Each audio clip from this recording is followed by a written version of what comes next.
కౌసల్యసుతురాము కరుణಾ సముద్రుని గంగాది నది పాదకమలయుగలు కంఠేందుధర చాప కండను జగదేక మండను బ్రహ్మాది మౌని వంద్యు తాటకాంతకు రాము దైత్య సంహారుని మునియాగరక్షకుని మోహనాంగు పరశురాముని గర్వభంజను లోకైకరంజను రఘురాము ఘనతమౌళి ఎందు సేవింతు కీర్తింతు నేర్పుతోడ బుద్ధి కల్గిన నీదగు పుణ్యపదము కని ప్రమోదింపవలయును కష్టపడక రామతారక దశరథ రాజతనయ.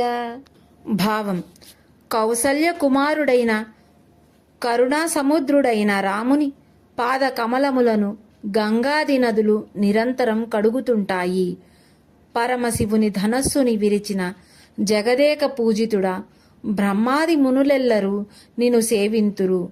తాటక సంహారుడు, దైత్య సంహారుని, విశ్వామిత్రముని, యాగరక్షకుని, మోహనాంగుని, పరశురాముని గర్వభంగము చేసిన లోకైకనాథుడైన రఘురాముని ఘనతను తెలివిగా గ్రహించి నేర్పుతో రాముని వలన లభించే పుణ్యగతులను చూచి ఆనందించవలెను.